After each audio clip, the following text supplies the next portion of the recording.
به این آموزش از میسفود خوش اومدید. دوست دارید این بامیه مجلسی رو به سبک قنادی درست کنید؟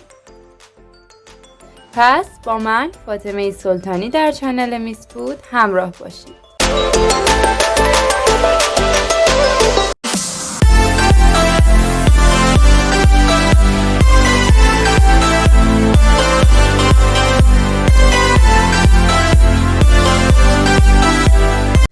سلام دوستان و همراهان همیشگی، به میسفود خوش اومدین. امروز اومدم تا آموزش بدم چطور این بامیه جذاب خونگی به روش قنادی آماده میشه.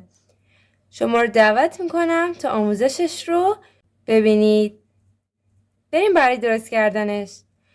موادی که احتیاج داریم به 2 دسته تقسیم میشه. موادی که برای شربت بامیه احتیاج داریم و موادی که برای خمیر بامیه احتیاج داریم. و موادی که برای شربت بامیه احتیاج داریم شامل آب 150 میلی لیتر، شکر 2 پیمانه، گلوکوز 1 قاشق غذاخوری، آب لیمو یا جوهر لیمو 1/8 قاشق چایخوری، گلاب 3 قاشق غذاخوری، پودر هل 1/2 قاشق چایخوری، پودر زعفران 1/4 قاشق چایخوری. مواد لازم برای خود بامیه: آرد 1 پیمانه، آب 1 پیمانه، نمک 1/8 قاشق چایخوری، کره 50 گرم در دمای محیط، عسل 2 قاشق غذاخوری، یا اگر عسل نداشتید میتونید 2 قاشق از همون شربتی که اول آماده میکنید و بردارید و استفاده کنید. وانیل 1/2 قاشق چایخوری، تخم مرغ 2 عدد و نصفی. بریم برای درست کردنش. خب اول بریم برای درست کردن شربت بامیه. شکر رو داخل قابلمه‌ای که مناسب باشه برای شربتمون میریزیم.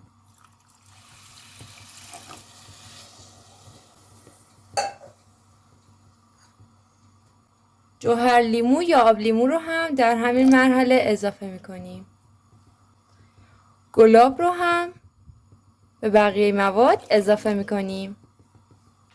بذارید روی حرارت متوسط رو به بالا آبش به جوش بیاد و اصلا همش نزنید.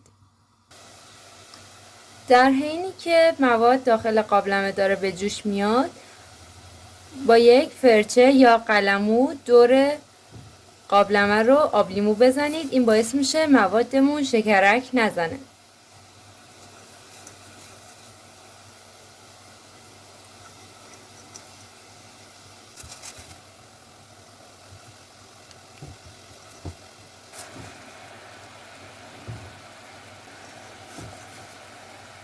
بعد از اینکه موادتون به جوش اومد، پودر هل رو بهش اضافه کنید. زعفرون رو هم بریزید. همینطور گلوکز مایه رو.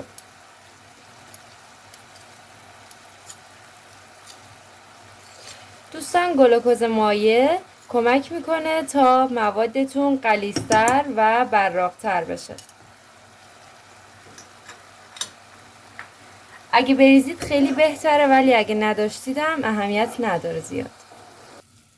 خب دوستان، بعد از اضافه کردن زعفرون، گلوکز و پودر هل باید مواد رو هم بزنید و 10 دقیقه با حرارت بالا بجوشه.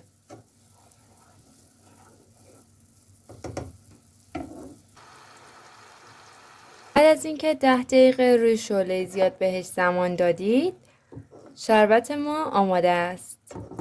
ببینید بعد به این غلظت برسه.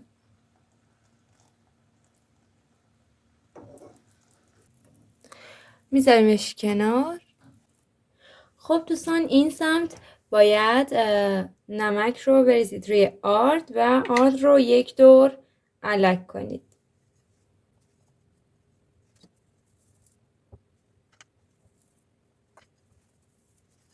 این سمت یک پیمونه آبمون رو داخل یک قابلمه میریزیم. کرمون رو بهش اضافه میکنیم و 2 قاشق غذاخوری از همون شربتی که داشتید یا حالا 2 قاشق غذاخوری عسل بهش اضافه کنید.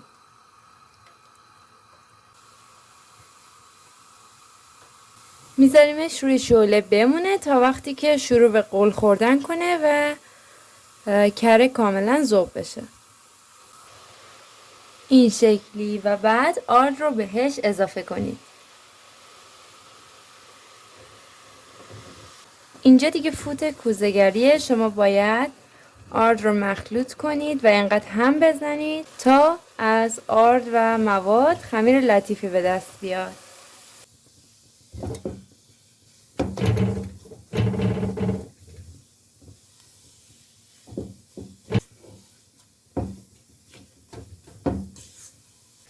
بعد که همچین حالتی شد تایم میدیم تا داغی بیافته.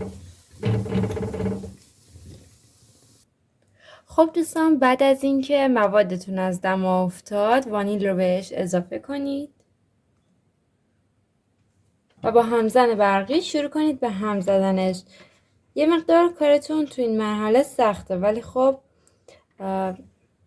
باید انجامش بدیم.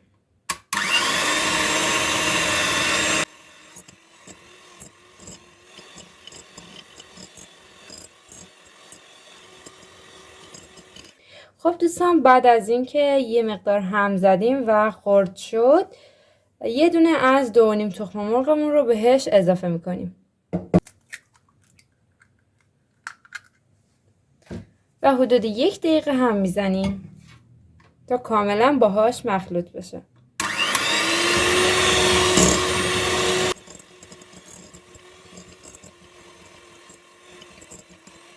بعد از اینکه موادتون یه خورده منسجم تر شد تخم مرغ بعدی رو بهش اضافه کنید.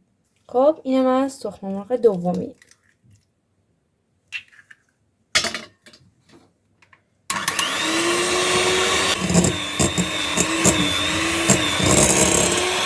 خب دوستان، خمیرتون باید حالت چسبندگی پیدا کنه و به دست بچسبه. همونطور که میبینید هنوز نمیچسبه، پس نصف تخم مرغ دیگه‌مون رو هم بهش اضافه میکنیم. خب دوستان، تخم مرغ سومی رو یک مقدار هم بزنید تا زرد و سفید مخلوط بشه.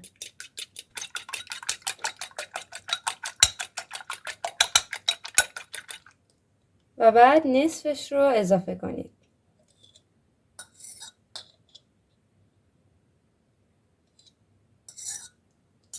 اگه آردتون سبک بود و آرد سفید ساده بود که هیچ، ولی اگر آردتون بافت سنگین تری داشت باید کل تخم مرغ سوم رو بهش اضافه کنید و باز شروع کنید به هم زدنش تا حالت چسبندگی پیدا کنه.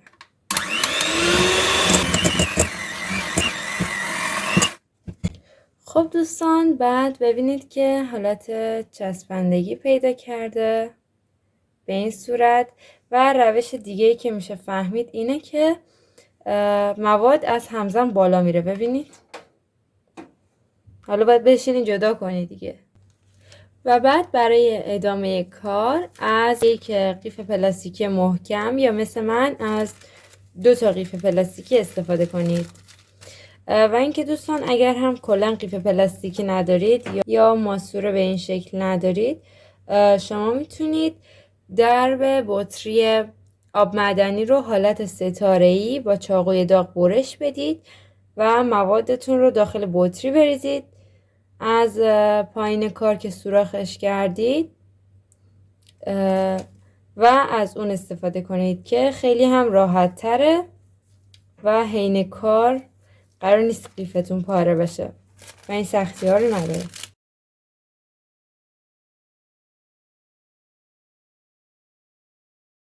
یک قیچی انتخاب کنید، نوکش رو داخل روغن بزنید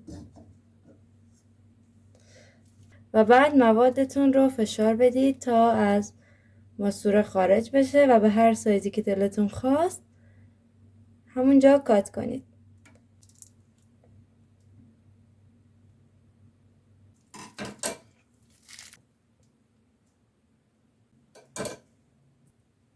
خب دوستان، بعد از اینکه کل بامیه هاتون رو اینجوری با قیف و قیچی روغنی داخل تابه زدید، اون رو میذارید روی شعله گاز خیلی خیلی کم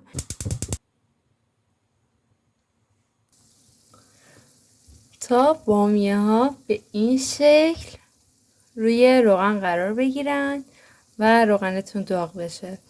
حالا باید صبر کنید تا مغز پخت بشن و طلایی بشن.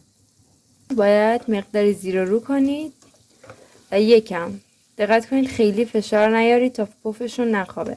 یکم زیر و رو کنید تا قسمت هایی که مثل این یکی قسمت هایی که روغن بهشون نرسیده روغن بهشون برسه و اون قسمت ها هم پخته بشن.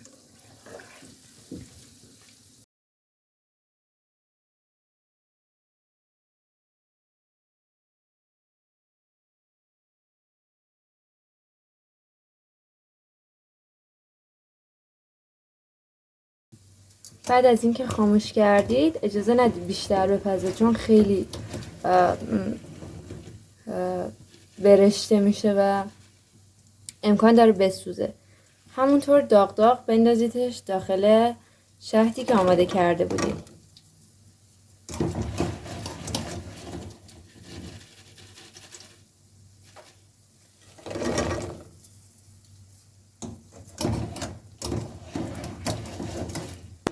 و بعد داخل شهد بالا پایینش کنید و حدود 5 تا 10 دقیقه داخل شهد بهش زمان بدید تا کاملا شهد یا همون شربت به خوردش بره.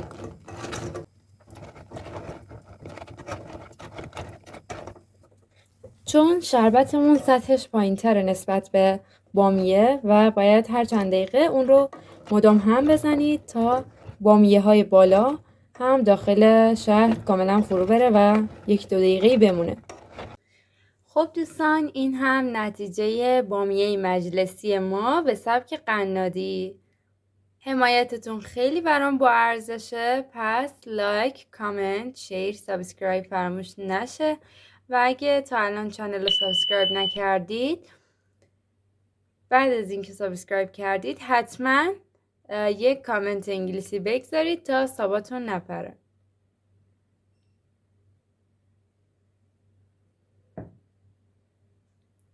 امیدوارم از این آموزش لذت برده باشید. تا آموزش بعد، خدا نگهدار.